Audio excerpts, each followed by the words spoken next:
The Greatness, a tale of Rome's twilight, the age of darkness. The wind howled like a banshee across the desolate plains of Silas, whipping sand against the crumbling walls of a once proud Roman fortress.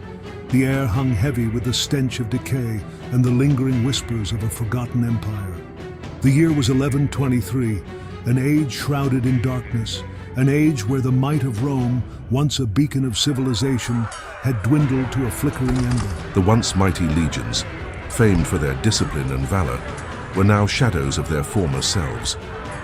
The whispers of dissent and rebellion echoed through the streets of Rome, a city plagued by internal strife and the constant threat of barbarian hordes. For centuries, Rome had held sway over the known world, its legions conquering vast territories and its emperors ruling with an iron fist. But the tides of time had turned, and the empire was now on the brink of collapse. The fall of Silas.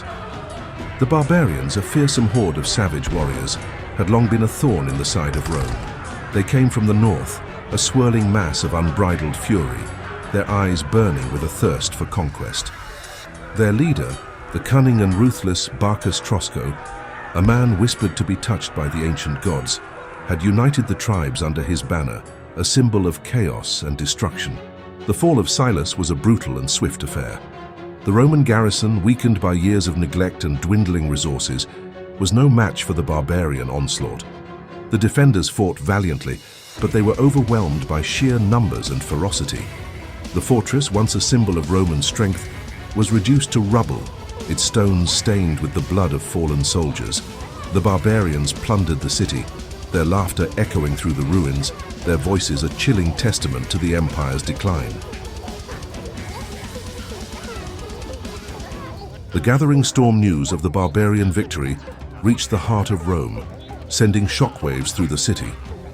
The emperor, a frail and indecisive man, convened a council of his most trusted advisors. The Senate, once a bastion of power, was now a fractured body, its members divided by their own ambitions and fears. The air in the grand hall of the palace was thick with tension as the senators debated the course of action.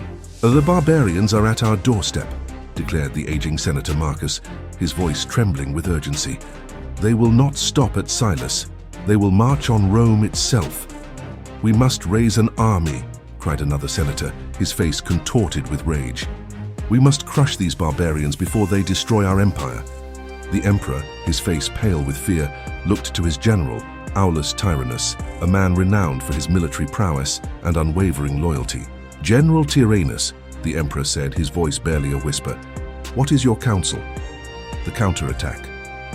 Aulus Tyrannus, a man of few words and unwavering resolve, stepped forward.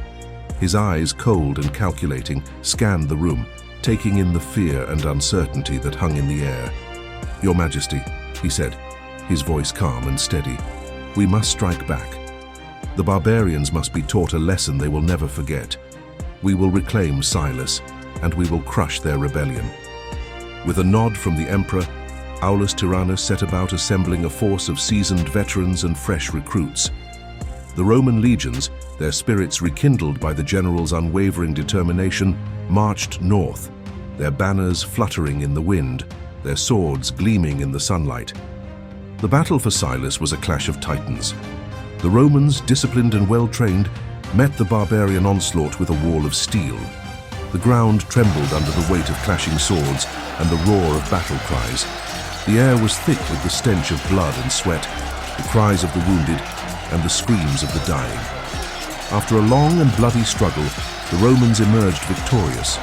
The barbarians, their ranks decimated, were forced to retreat, leaving behind their fallen comrades in a trail of destruction. The Roman general Aulus Tyrannus stood amidst the carnage, his face grim but resolute. He had reclaimed Silas, but the cost had been high. The aftermath. The captured barbarian leaders were brought before the emperor. They were a motley crew, their faces etched with defiance and a chilling emptiness. The emperor, his eyes cold and unforgiving, ordered their execution. The barbarians were crucified on the outskirts of Rome, their bodies left to rot in the sun, a stark reminder of the price of rebellion. The city of Rome, once on the brink of collapse, seemed to breathe a sigh of relief. the barbarians had been defeated. The sun began to dip behind the mountains, casting a fiery glow on the faces of the returning Roman soldiers. They marched back to their city, the Rome Palace, their shoulders heavy with fatigue and sorrow. Many of their comrades would not return, their bodies buried in the earth of Silas, a grim reminder of a war that should never have been. At the heart of the soldiers stood General Aulus Tyrannus, their leader, their savior. His face was grim, his eyes filled with sadness, but his shoulders were straight, displaying his steadfastness and determination. He had saved them from ruin, restored their hope. As they approached the Rome Palace, the surviving soldiers began to sing songs of victory, their voices carrying a note of hope and gratitude.